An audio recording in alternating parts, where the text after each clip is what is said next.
আসসালামু আলাইকুম। তোমরা যারা ২০২৬ সালের নতুন ক্লাসে অর্থাৎ ক্লাস 6-এ উঠেছ, তোমাদের সবাইকে অনেক অনেক অভিনন্দন। নতুন ক্লাস, নতুন বই আর নতুন স্বপ্ন সব মিলিয়ে একটা দারুণ অনুভূতি, তাই না? কিন্তু অনেকেই হয়তো ভাবছ নতুন ইংরেজি বইটা কেমন হবে, পড়াগুলো কি কঠিন হবে নাকি সহজ হবে। একদম চিন্তা করো না। তোমাদের ইংরেজি এর ভয় দূর করতে এবং পুরো বইটা একেবারে প্রথম থেকে শেষ পর্যন্ত শেষ করতে আমি আছি তোমাদের পাশে। প্রত্যেকটা শব্দের অর্থ এবং সহজভাবে বুঝিয়ে দেওয়ার চেষ্টা করব এবং বিস্তারিত আলোচনা করব। আমাদের আজকের প্রথম পাঠের নাম হচ্ছে going to a new school, মানে নতুন স্কুলে যাওয়া। গোয়িং টু মানে যাওয়া, আ নিউ একটা নতুন, স্কুল মানে বিদ্যালয়। Going to a new school মানে নতুন বিদ্যালয়ে যাওয়া। আফটার মানে পরে। কমপ্লিটিং মানে সম্পূর্ণ করার। আফটার কমপ্লিটিং মানে সম্পূর্ণ করার পরে। দ্য লেসন মানে পাঠটি। স্টুডেন্টস মানে শিক্ষার্থীরা। উইল বি মানে হবে। এবল সক্ষম। দ্য লেসন স্টুডেন্টস এবল মানে শিক্ষার্থীরা সক্ষম হবে। তাহলে after completing the lesson students will be able to মানে হচ্ছে পাঠটি শেষ করার পরে শিক্ষার্থীরা সক্ষম হবে। এখন প্রশ্ন হল, কি করতে সক্ষম হবে?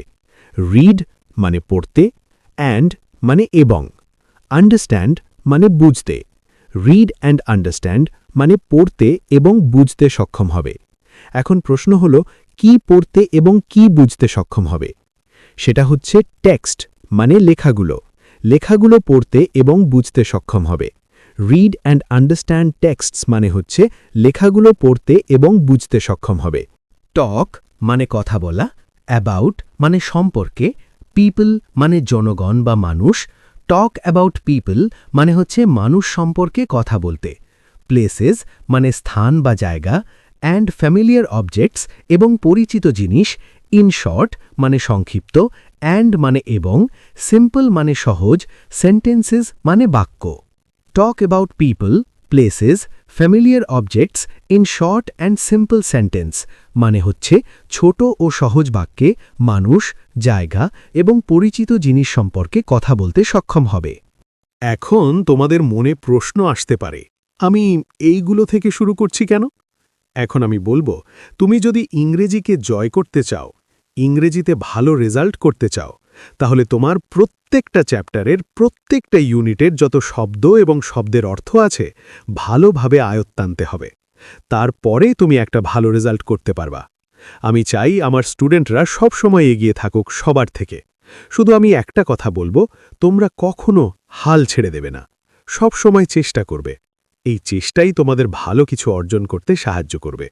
আর মনে রাখবে, যারা চেষ্টা করে তারা কখনো হারে না। রাইট মানে লিখতে, শর্ট মানে ছোট বা সংক্ষিপ্ত, প্যারাগ্রাফস মানে অনুচ্ছেদ।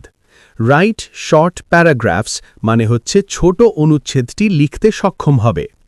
তারুণ হ্যাজ মুভড মানে তারুণ এসেছে, টু আ নিউ মানে একটি নতুন, সিটি মানে শহরে, টু আ নিউ সিটি মানে একটি নতুন শহরে, উইথ মানে সঙ্গে বা সাথে, হিজ মানে তার, পেরেন্টস পিতামাতার, উইথ হিজ পেরেন্টস মানে তার পিতামাতার সঙ্গে। Tarun has moved two a new city with his parents মানে হচ্ছে তারুণ তার বাবা মায়ের সঙ্গে একটি নতুন শহরে চলে এসেছে। হি মানে সে, ইজ গোয়িং মানে যাচ্ছে। হি ইজ গোয়িং মানে সে যাচ্ছে। টু আ নিউ মানে একটি নতুন, স্কুল মানে বিদ্যালয়। টু আ নিউ স্কুল মানে একটি নতুন স্কুলে, অ্যান্ড এবং, হিজ মানে তার, নিউ মানে নতুন, টিচার মানে শিক্ষক। হিজ নিউ টিচার মানে তার নতুন শিক্ষক, হ্যাজ গিভেন মানে দিয়েছেন, হিজ মানে তাকে।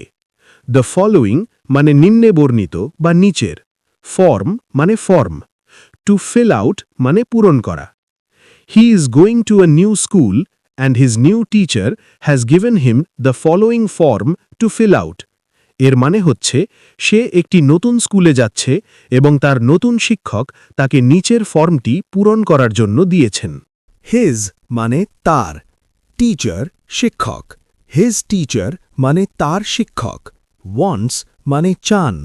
হিজ টিচার ওয়ান্টস মানে তার শিক্ষক চান। টু নো জানতে, মোর মানে আরও, অ্যাবাউট মানে সম্পর্কে, হিম মানে তার। To know more about him মানে তার সম্পর্কে আরও জানতে।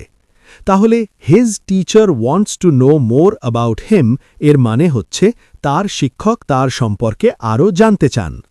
রিড মানে পড়ো, দ্য ফর্মটি। রিড দ্য ফর্ম মানে ফর্মটি পড়ো। এখানে একটা কথা ক্লিয়ার করে বলি, যদি তোমরা দেখতে পাও কোনো নাম অর্থাৎ নাউনের আগে দ্য ব্যবহার করা হয়েছে, এর অর্থে কিছুটা টি বা টা যুক্ত হয়। যেমন দ্য পেন মানে কলমটি, দেখো শব্দে টি যুক্ত হয়েছে। তেমনি দ্য বলটি, দি আপেলটি। তো এখন শুরু করা যাক। রিড দ্য ফর্ম মানে ফর্মটি পড়ো, অ্যান্ড মানে এবং, সি মানে দেখা, অ্যান্ড সি এবং দেখো, হোয়াট কি, তরুণ হ্যাজ রিটেন তরুণ লিখছে। হোয়াট মানে হচ্ছে কি, তরুণ হ্যাজ রিটেন মানে দারুণ লিখছে। হোয়াট তরুণ হ্যাজ রিটেন মানে তরুণ কি লিখছে। অ্যাবাউট সম্পর্কে, হিমসেলফ মানে নিজের, অ্যাবাউট হিমসেলফ মানে নিজের সম্পর্কে। তাহলে read the form and see what Tarun has written about himself মানে হচ্ছে ফর্মটি পড়ো এবং দেখো তরুণ নিজের সম্পর্কে কি লিখেছে। আচ্ছা, আমি একটা কথা বলি, সেটা হচ্ছে, তোমরা কি জানো লেটার প্লাস লেটার মিলে কি গঠিত হয়? আচ্ছা, তোমরা কি জানো ওয়ার্ড প্লাস ওয়ার্ড মিলে কি গঠিত হয়? আচ্ছা, তোমরা কি জানো একটা বাক্যের কোন শব্দকে কি বলা হয়? যেমন ধরো, এই একটা বাক্য, তোমাকে যদি বলা হয় এই শব্দটির নাম কি, তুমি কি বলতে? যদি বলা হয় এই শব্দটির নাম কি? আচ্ছা, যদি তোমাকে ইংরেজিতে কোনো প্রশ্ন করা হয় এবং যদি তোমাকে বলা হয় এই প্রশ্নের উত্তর তুমি বাংলায় দিবার, তাহলে অবশ্যই তুমি পারবা। কিন্তু এই ব্যাপারটাই, এই যে আমরা বাংলায় পারব কিন্তু ইংরেজিতে পারব না, এই ব্যাপারটা আমরা যেটা বাংলায় ভাবি সেটাকে ইংরেজিতে রূপান্তর করতে পারলে প্রশ্নের উত্তর হয়ে যায়। এটা তোমাকে বুঝতে হবে এবং শিখতে হবে। এইগুলোর জন্য আমি তোমাদের কিছু কথা বলতে চাই, সেটা তোমরা সকলে মনোযোগ দিয়ে শোনো। সে গুরুত্বপূর্ণ কথা হচ্ছে, আমি তোমাদের জন্য একটি নতুন কোর্স শুরু করতে যাচ্ছি, যে কোর্সটি হচ্ছে ক্লাস 6-এর ইংলিশ ফার্স্ট পেপার। এই কোর্সে আমরা ইংলিশ ফার্স্ট পেপারের সব গুরুত্বপূর্ণ টপিক খুব সহজভাবে শিখব। প্রতিটি লেসন এমনভাবে পড়ানো হবে যেন ইংলিশ আর ভয়ের বিষয় না থাকে। এখন প্রশ্ন হলো, এই কোর্সে কি কি থাকছে? কোর্সে থাকছে বইয়ের প্রতিটি অধ্যায়ের পরিষ্কার ব্যাখ্যা, মানে প্রতিটি অধ্যায়ে ভেঙে ভেঙে সুন্দরভাবে তোমাদের বুঝিয়ে দেওয়া হবে, যাতে ইংরেজি তোমাদের ভয়ের কারণ না হয়। আরও থাকছে গ্রামার ও ভোক্যাবুলারি সহজ কৌশলে শেখানো। গ্রামার এবং ভোক্যাবুলারি এটা এমনভাবে শেখানো হবে তুমি এর আগে কোথাও এইভাবে শেখোনি। সহজ এবং বিস্তারিতভাবে শেখানো হবে। এই কোর্সে এরপর আরও থাকবে প্রশ্নের উত্তর লেখার সঠিক পদ্ধতি। তোমাদের শেখানো হবে কিভাবে প্রশ্নের উত্তর সহজভাবে লেখা যায়, কিভাবে বাংলাকে ইংরেজিতে রূপান্তর করবা। পরীক্ষার জন্য প্রস্তুতি ও প্র্যাকটিস। এরপর তোমাদের জানানো হবে কিভাবে পরীক্ষার প্রস্তুতি নিবা। যারা ইংলিশে দুর্বল মনে করো কিংবা যারা ভালো করতে চাও, এই কোর্সটি তোমাদের সবার জন্যই উপকারী হবে। কোর্স ফি মাত্র 500 টাকা। এটা কোর্স ফি বলা যায় না, কারণ কোর্স ফি এত কম হয় না। তবে তোমাদের কথা মাথায় রেখে এই প্রথমবারের জন্য নামমাত্র কোর্স ফি 500 টাকা রাখা হয়েছে। তোমরা সকলে এই নাম্বারে টাকা পাঠিয়ে এই নাম্বারে হোয়াটসঅ্যাপে যোগাযোগ করুন। 24 ঘন্টার ভিতরে গ্রুপে যুক্ত করে দেওয়া হবে। তাহলে দেরি না করে কোর্সে যুক্ত হয়ে যাও এবং ইংলিশকে নিজের শক্তিতে পরিণত করো। মাই মানে আমার, নেম মানে নাম, মাই নেম মানে আমার নাম, ইজ মানে হয় বা হলো, তরুণ চৌধুরী মানে তরুণ চৌধুরী। তাহলে মাই নেম ইজ তরুণ চৌধুরী মানে হচ্ছে আমার নাম হলো তরুণ চৌধুরী।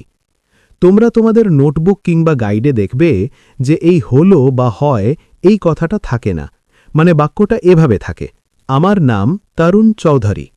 কেন থাকে না? কারণ কি, এগুলো বলতে গেলে ভিডিওটা অনেক লম্বা হয়ে যাবে, অর্থাৎ 1 ঘন্টা কিংবা 1.5 ঘন্টা তো শেষ হবে না। তো এখন আমরা পরের সেন্টেন্সটা লক্ষ্য করি। বইটা আমার সাথে শেষ করতে চাইলে এখনই চ্যানেলটি সাবস্ক্রাইব করে রাখো এবং বেল আইকনটি চেপে দাও আর ওই প্রিমিয়াম কোর্সে ভর্তি হয়ে যাও আর ভিডিওটি তোমার বন্ধুদের সাথে শেয়ার করো যাতে ওরাও সহজে ইংরেজি শিখতে পারে দেখা হচ্ছে আগামী পর্বে আল্লাহ হাফেজ